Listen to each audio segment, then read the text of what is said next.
Hey YouTube, MDEX Music here. Welcome back to our Oh Danny Boy reharmonization using Mapping Tonal Harmony Pro. This is our bonus content video. We're basically just going to treat it as an epilogue for the whole series and talk about a couple of things.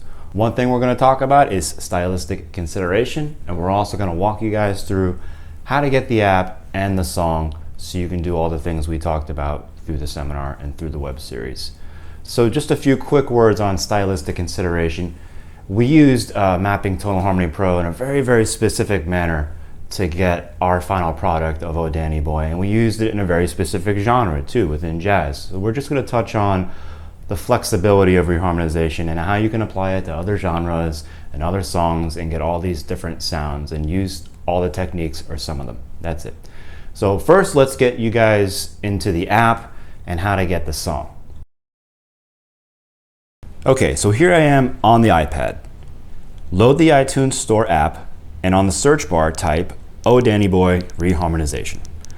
Wait until you see it appearing in the results and download the song. Now you close the application. To get Mapping Tonal Harmony, launch the App Store app and search for Mapping Tonal Harmony. Tap on the button to download it, then tap on the Open button. You will need to create a username to access the online progressions, so make sure your iPad is connected to your Wi-Fi. So tap on the Create a Username field, choose a username and a private code. The rest could be left blank. And tap on the OK button. The map will open automatically in browse mode.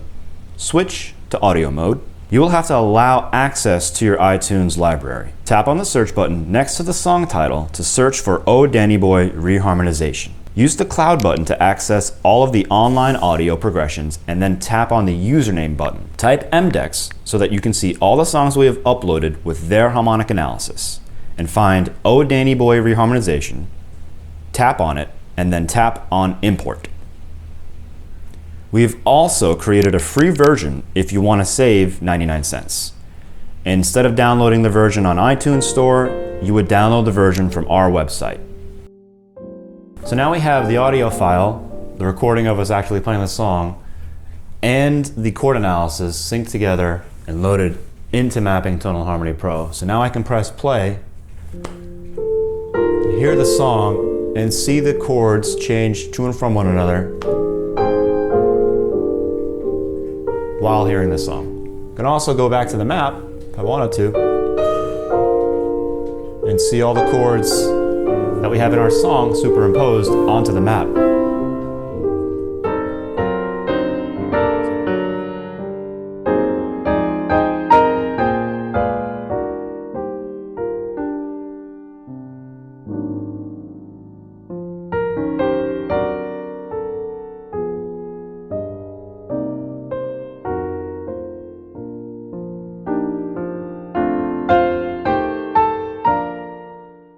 So now that it's superimposed onto our map, we still have all the features we had before. We can see the chords functionally if we want to, instead of by name. We can do the same thing over here with the top row and seeing the chord names and how they function diatonically. All the buttons, all the features we had earlier, we can still access and use now. And like I said before, we can see it all laid out in front of us like this too, to see a more big picture of what the song looks like and sounds like overlaid with the recording.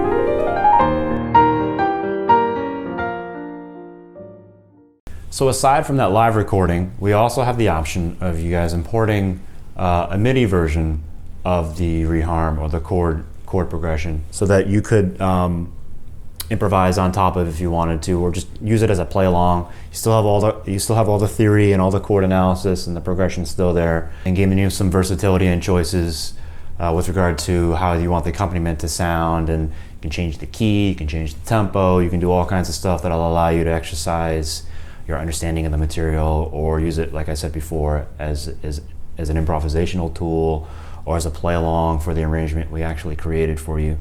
So let's talk about that briefly. All right, so what we're gonna do is we're gonna go here to get the search going, click on that right there, and then gonna click on cloud button. So after I've clicked on the cloud, I'm gonna click on the username of the person who made the arrangement that I'm trying to import into Mapping Tonal Harmony Pro.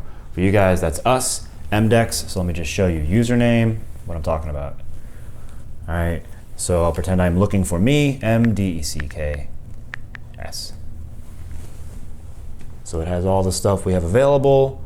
So we'll just search for O. So I put in O Danny Boy for my search.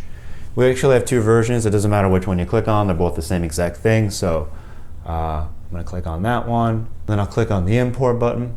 And boom, there I have it. Now I have a MIDI version of the harmonization that we talked about imported into the application. And I can hear the chords and the songs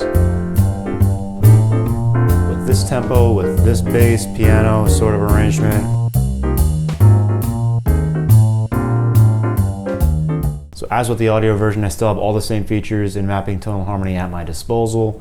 I can look at the chords, I can look at them functionally, I can look at them superimposed on the map, I can see the chord progression in its entirety on the other page, and I can slow it down, speed it up, remix the piano, bass, drums, accompaniment, play jazz voicings with the chords or not. All the things we've been talking about, I can now do to do stuff like play-alongs or improvisation, which might sound like this.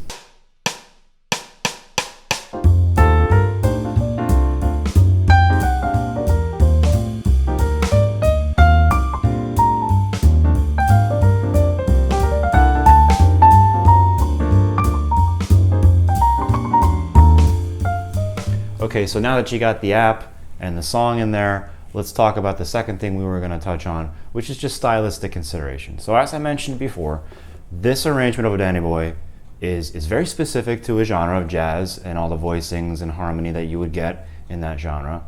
And it's also a very condensed, very, I don't want to say busy, but we used a lot of techniques. We used all of them just to showcase how to use them and how they work. So you could apply the same harmony techniques, all or some, to a completely different song in a completely different genre with completely different instrumentation and probably get a completely different sound. So stylistic consideration is just talking about, it doesn't always have to sound like this just because you're reharming something. It doesn't always have to come off sounding like a jazz tune. You could use it in a contemporary setting or a pop setting or a gospel setting or whatever. This whole idea of reharmonizing something is not to make it sound like jazz or not to make it sound like our arrangement. It's just to make it more rich and more dense. That's it. It's just to make it a bit more textured. So you can apply that idea, that fundamental, to any genre, to any song. So we have an example of that within Oh Danny Boy, where it's a bit more contemporary. You're going to hear aspects of a little bit of like gospel, a little bit of more mainstream. Maybe John Legend may ring a bell with some of the harmonies and techniques and add 9 chords and sus2s and all that. So we've done that for you just to show, I guess, the versatility of reharmonizing something. You can change the tempo a little bit. You can just hold back on some of the techniques. Don't use all of them, use some of them, and use different rhythms. And you can come up with a whole completely different sounding song that might sound like this.